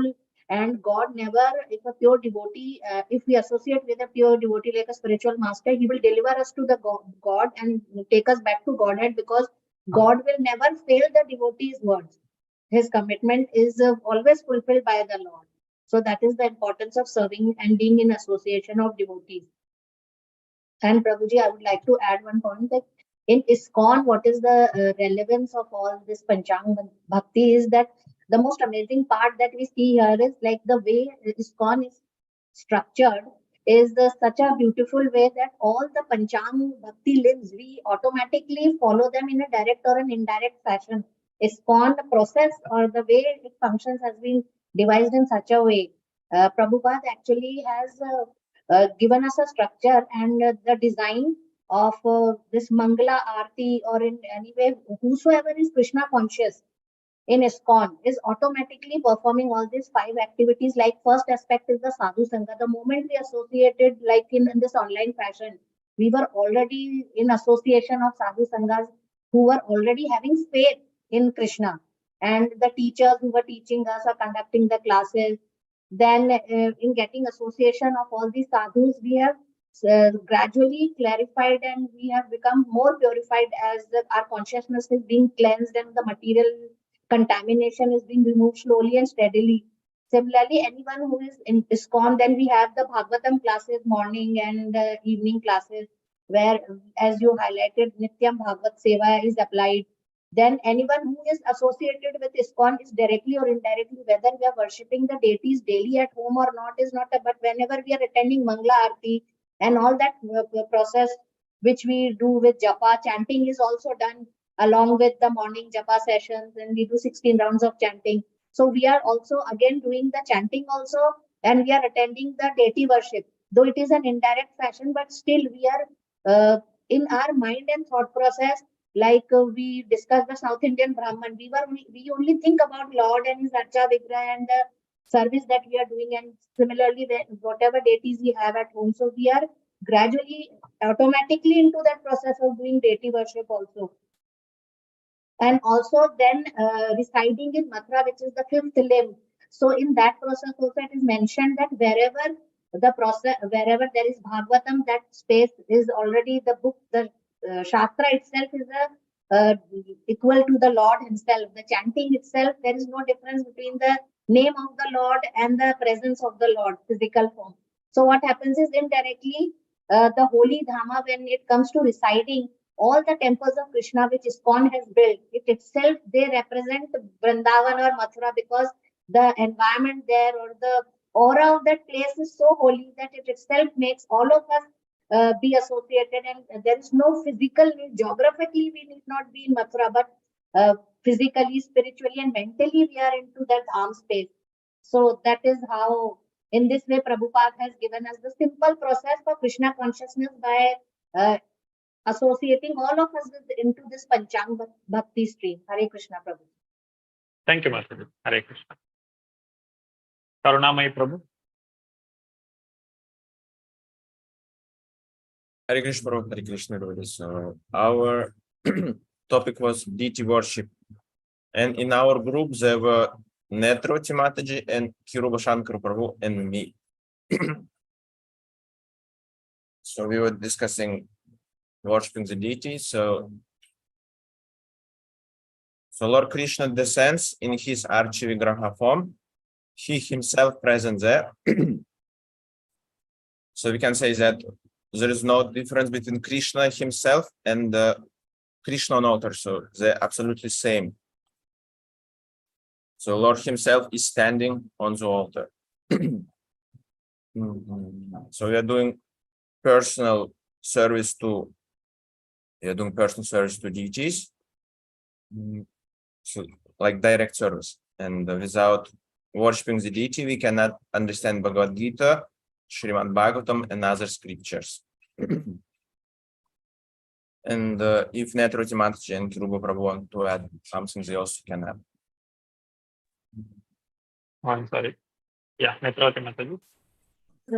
Like as Kiruba Shankar Prabhu was mentioning that Prabhupada was able to speak to deities. Even Karunamai Prabhu told how when Prabhupada was inquiring, like speaking to deities and asking how they are, if they are not worshipped well and they are not given proper timely food, then deities were responding. So it is very important. We'll take the chance of worshipping deities, because every householder in NOD, Srila Rupa Goswami is saying that a householder should definitely take up this deity worship, because slowly as we start, other anathas or any material association, attending clubs, cinemas, parties, or dancing, smoking, drinking, everything will be getting eliminated by themselves. And a person who is worshipping deities, the Sri Murti, deity of Krishna, can get more mercy. And there's another incident where Kiruba Shankar Prabhu quoted that in Puri, the deities were getting healthier, like the previous dress was not fitting in. So the priest told to Prabhupada, it's not getting fit again. So Prabhupada told, yes, you are taking care of deities nicely. So the more we take, deities also will be very much pleased. Thank you, Prabhu. Hare Krishna. Thank you. Hare. Giridhar Gopal Prabhu.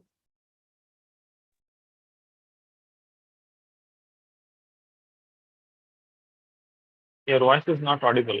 You're unmuted, but your voice is not audible. No, Prabhu. I can't hear. Well, now, Prabhuji. Yes. Yeah, the one that the Bhakti that we chose was the Nama Sankirtana Bhakti, Prabhuji. Of all the 5 important Bhaktis, chanting Nama is the most important.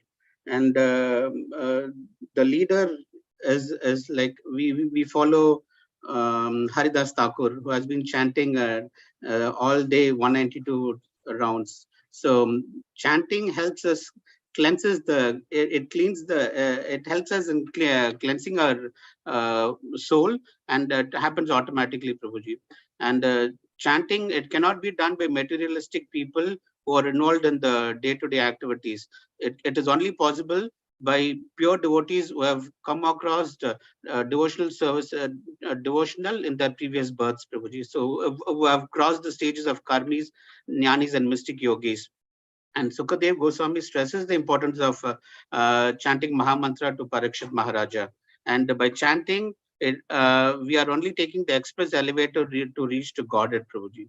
And the thing is that chanting has to be done with determination and offenselessly. That's all, Prabhuji. It also helps us to improve our service towards devotional activities. Thank you, Prabhu. Hare Krishna. Shri Haripriya Mataji.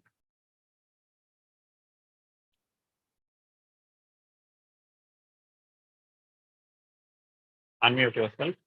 Hare Krishna Prabhuji, this was earlier one, sorry. Okay. Sureshwar Priya Mataji. Hare Krishna Prabhuji. Just 1 or 2 points I want to add along with the second point, that is hearing Srimad Bhagavatam. Actually, Srimad Bhagavatam should be heard from a Vaishnava who is in the disciplic succession, and it is downloaded that is from the higher level to the lower level, and it should be received. Whoever is receiving it, that person will be getting that particular Bhagavatam because of his previous pious activities. Only such people can listen and understand Bhagavatam. And again, that will means relieve him from all the bad karmas. Then again, the one who is delivering Bhagavatam is called as a Bhagavata, and the scripture itself is known as Bhagavatam. And another point I remember about the dust of the feet of the devotee. For that, even the demigods, you can say Brahma, there is a Brahma Parvat at Vrindavan, and Brahma Parvat, it is just formed because he wanted to have the dust of the devotees of Lord Krishna. So that is the reason Shriji Mandir of Radharani, that is situated just above the level of Brahma Parvat, and all the devotees are dancing there. So the dust will be definitely there, and that will be automatically taken on the head of Brahmaji. These things I remembered, I just thought of sharing. Hare Krishna. Thank you so much. Thank you, Mata. Hare Krishna. Sarita Mataji. Prabhuji, I thought this was important, that one quote regarding rendering service, so which said in Adi Puran, Lord Krishna himself is telling Arjuna, my dear Partha, one who claims to be my devotee is not so. Only a person who claims to be devotee of my devotee is actually my devotee. No one can approach the Supreme Personality of Godhead directly. So this we can take it like even Lord Krishna will not accept us if we are not coming through devotee, or we are not having a I mean, we are not coming in a disciplic succession. So this becomes very important. We need to have a spiritual master who is a pure devotee and serve him. So it could be like Vani Seva and Vapu Seva. Since spiritual master is not there, now we can at least whatever he has given in the books, that we can follow in our lives, and also so those instructions we can take into our lives. So yes, Thank you, Mataji. Yes. So we should go through the parampara. Thank you. yes, thank you. Okay, let us continue our discussion.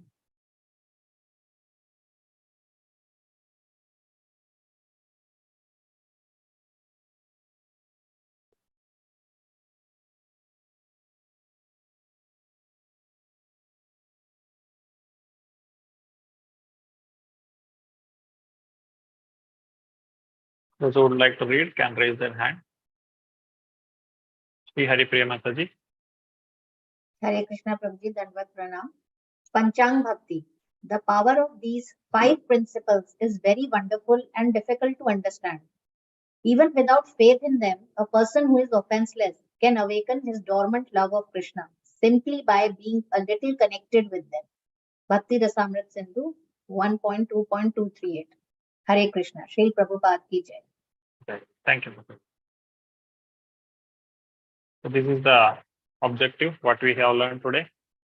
Reviewed all the 64 items of sadhana bhakti in brief, discussed the importance of 5 potent forms, and also what is varnashrama dharma and how varnashrama dharma, jnana and vairagya, they are not directly limbs of bhakti, but they are only stepping stones towards the performance of devotional service.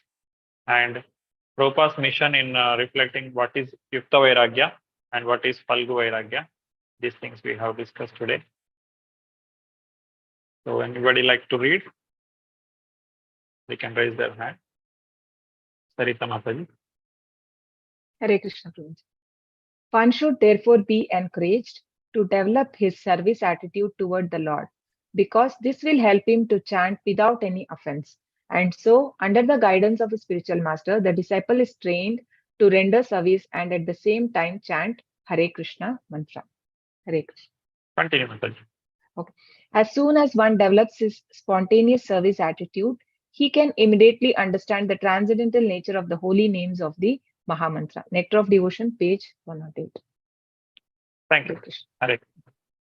So with this, we have come to the conclusion of today's session. We completed 14th chapter. One more last thing I would like to tell you about some of the examples for practicing the limbs of bhakti. There are different devotees that is given in the list you can refer to. So these are the list of devotees. We can take Shravanam, we have the example of Parikshit Maharaj, Kirtanam, Shukadev Goswami, Smaranam, Prahlad Maharaj, Padasevanam, Lakshmi Devi, Archanam is Prithu Maharaj, Vandanam, Akrura, who came to take Krishna and Balram to Mathura. Dasyam is Hanuman, Sakyam, Arjuna, and Atmanivedanam, who gave everything to the Lord, that is Bali Maharaj. And Ambarish Maharaj, he is the one who has done all the Angas. That is there in the Srimad Bhagavatam, Savai Mana Krishna Padara Vindayo. So somebody can read this. You can raise your hand. Sri Hari Priya Mataji. Hare Krishna Prabhu. Translation. Maharaja Amrish always engaged his mind in meditating upon the lotus feet of Krishna, his words in describing the glories of the Lord, his hands in cleansing the Lord's temple, and his ears in hearing the words spoken by Krishna or about Krishna. He engaged his eyes in seeing the deity of Krishna, Krishna's temples, and Krishna's places like Mathura and Vrindavan. He engaged his sense of touch in touching the bodies of the Lord's devotees. He engaged his sense of smell in smelling the fragrance of tulsi offered to the Lord, and he engaged his tongue in tasting the Lord's prasadam. He engaged his legs in walking to the holy places and temples of the Lord. His head is bowing down before the Lord, and all his desires in serving the Lord. 24 hours a day. Indeed, Maharaj Amrish never desired anything for his own sense gratification. He engaged all his senses in devotional service in various engagements related to the Lord. This is the way to increase attachment for the Lord and be completely free from all material desires. Srimad Bhagavatam 9.4.18 to 20. Srila Prabhupada ki jai. Right. Thank you, Mataji. So with this, we have concluded today's session. If anybody has any doubts, any questions regarding today's class, you can raise your hand and ask the question. Hare Krishna, Krishna Krishna, Hare Hare, Hare Rama, Rama Rama, Hare Hare. Deepti Mataji. Hare Krishna, Prabhuji, Dandavat Pranam. Thank you, Prabhuji, for this session. Prabhuji, I don't have any question as such, but I just wanted to understand in the introduction chapter.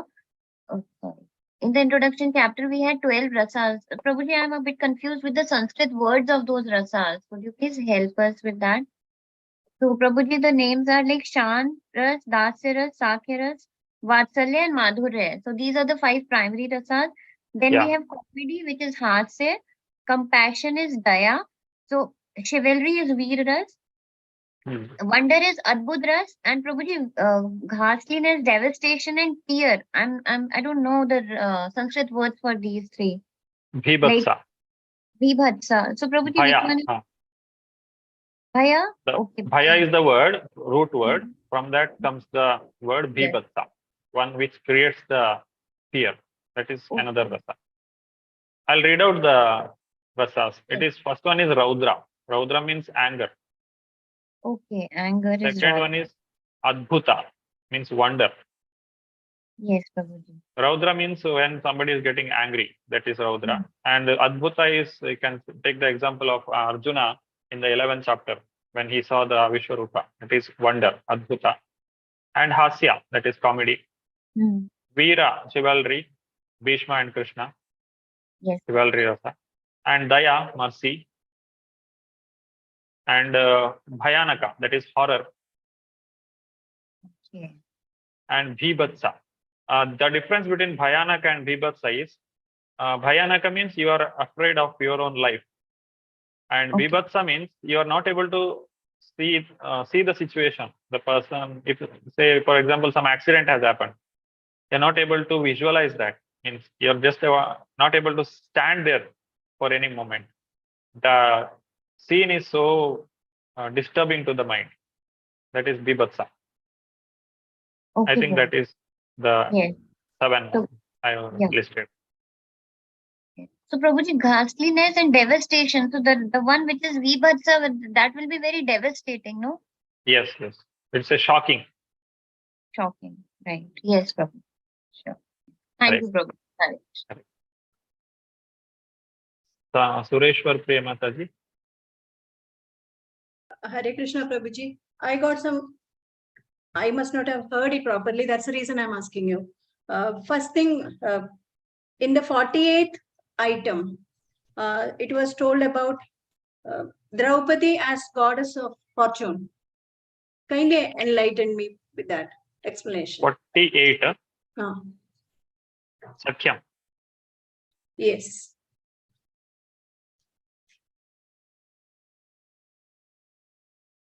Goddess of fortune, it's not true. No. No. Draupadi, yes, Prabhuji. Yes, Prabhuji, we read in the PPT. PPT or somewhere we read. Draupadi as the goddess of fortune. Yes. It is there. It is. I saw it also. I'll just tell you the page number. Yes, Prabhuji, it is mentioned in the book. That is page 109. I think for you it would be like -12. Okay. Yeah. Which paragraph? So 48, devotion service in friendship, Yeah. isn't it? Yes, Prabhuji, In the Mahabharata, Draupadi says 96 that paragraph, Prabhuji. Yeah. My dear In the Govinda, you are Mahabharata, promised to Draupadi. believe that statement and therefore finds Last the line. properties Draupadi and the Was 5 husbands. practically done. The tribulations were severe that even Bhishma Deva, okay, good, sometimes shed tears. Okay. He was always surprised that although the Pandavas were, okay, that is practically. It is not telling she is the Lakshmi herself. Okay. It is telling practically she is as good as goddess of fortune. Just like we say, no, Graha Lakshmi, she is like Lakshmi in our house. Okay. Like that, she is so glorious. She is so glorious as that of Lakshmi Devi. Okay. Not like husband of Narayana. Not in that way. Okay, Prabhuji. Thank you so much. Another question. I think I did not hear it properly. That's the reason that we were talking about Yukta Vairagya. Yukta Vairagya is of 2 different types, Markat Vairagya and Falgu Vairagya. So these 2 things I understood.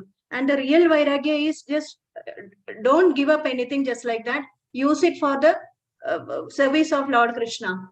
And that is the real Vairagya. But is there any technical term for it?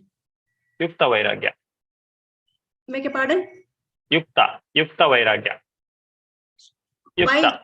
Why? It was there, no, in all the slides. Yukta Vairagya is the heading. No, my question. Yukta Vairagya 2 types, so you said. No. That is Falgu Vairagya and Markat Vairagya. These are the false Vairagyas too. Yukta Vairagya is the right one. Okay. So I did not get that word. I thought there may be a third word for that real. Okay, thank you so much. Yukta is the right one, right Vairagya only. And these 2 are 2 different types coming under? There, one is Falgu, other one is generally Falgu is the exact opposite of Yukta. Okay, fine. And Markat Vairagya is not a Vairagya at all because it's just a show. Okay. Yukta Vairagya, Falgu Vairagya is Vairagya because he has renounced actually, but he has done it in a wrong way. But Markat Vairagya, it is like only a show of Vairagya. So Markat Vairagya, it can be called as pretender. Yes. Yeah. Sahajiya. Yeah. Okay. Thank you so much. Hare. Hare Krishna. Prabhuji. Yes, Mataji. Prabhuji, may I continue, please? This is just with Mataji's question. Thank you. Okay. Prabhuji, so won't it be right if we say Falgu Vairagya to be as Markat Vairagya also, no? No. Falgu Vairagya is not Markat Vairagya. Falgu Vairagya, actually the person has renounced really, truly. The person has gone to forest and he has given up everything. But the Vairagya is not going towards Krishna. Just like people don't travel in vehicles. They are actually renounced. They are walking only. Whole life they walk. That is actual renounce. That spirit is there. But they don't know that these things can also be used in the service of the Lord. So they give up. That is prapanchikataya buddhi. Okay, Prabhu. Thank you, Prabhu. Hare Krishna. Shri Hari Priya Mataji. Hare Krishna, Prabhuji. Dandavat Pranam. Here it is mentioned in the book that all of these five Panchang Bhakti limbs are so potent that a small attachment for any one of these five items can arouse devotional ecstasy even in a neophyte. So, Prabhuji, Yes. when we are not able, I have come across some devotees who mention that we do chanting for the whole day only. They are not doing any other like deity worship or attending Mangla Aarti or that. They are only concerned about that I have to do 108 rounds of chanting today, Ekadashi, I do 64 rounds like that. So, is it also a correct way of Krishna consciousness too? Like when we are associated with ISKCON, they are ISKCON devotees only, but some of them are only reading Bhagavatam and are not interested in again reading it again. That is kind of I have come across devotees. They say we don't enjoy like Acha Vigraha deity seva, and it is lot of trouble goes into that. But I relish this mellow of reading Bhagavatam or only chanting. So that is the best way to do it. So they suggest me also that you are trying to do put your feet into many boards. Like I want to attend Mangla Aarti also. I will do chanting also. I will do this also. So that is the question which I want to ask. Like how do we understand This it? is not recommended for neophytes or beginners. As a person grows in spirituality, they will develop certain attachment for certain kind of anga of the bhakti, which they want to increase. But they should not make others to do the same, because variety is the mother of enjoyment. When there is a variety, we will get attracted to the activities of devotional service. Say from morning 8 o'clock to 12 o'clock or 1 o'clock, we have Bhagavatam class every day in the temple. Then how many people will sit? Only those who have developed the taste, they will sit. Others will be, if you force them, they will sleep on the in front of the class. So there is need. So if it's all designed by Prabhupada, Mangalarti is also needed, Darshanarti is needed, Guru Puja is needed. Otherwise, it is not complete. But as the person grows in spirituality, they will develop certain limbs of bhakti as more important or more attractive. So for their personal activity, it's okay. But at the same time, they should give good example to the devotees. They should not make simply a show of that, or even though they may be having all the desire for only sit and chant, but those who are looking at them, they may get confused. I'm not able to follow this devotee. So they will not be able to guide others. As Krishna himself tells, I have no duties to do, but still I work for giving the right direction. So it is attending Mangalarti is the duty of every devotee, and it is good for them also, and it is good for others. It is an inspiration for others as well. So it is not recommended to do any one anga continuously throughout. Occasionally, maybe they may do, because some Ekadashi day, they may do certain number of rounds chanting, or they may reduce other services and read only Bhagavatam. Instead of reading 2-3 hours, they may read for 5-6 hours or 7-8 hours. As we karmis, we do bhakti in the morning and bhakti in the evening, and in the in between, we do all the activities for earning money. And engage all their this free time for practice of Krishna consciousness. That is fine.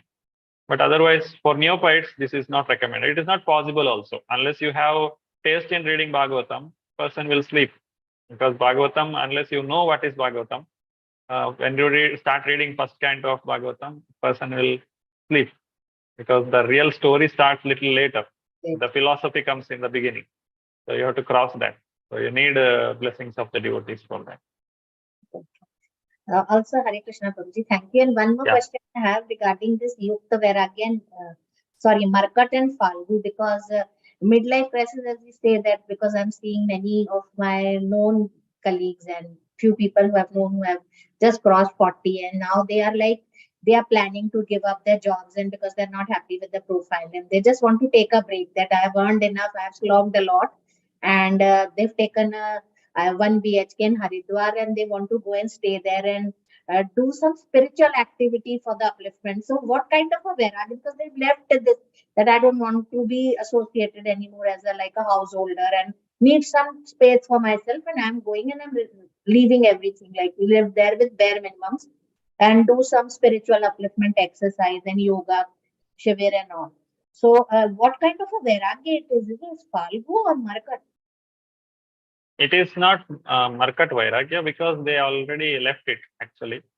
Yeah, we cannot say Falgu unless we see the result. Now you wait for some time, you check what result they get.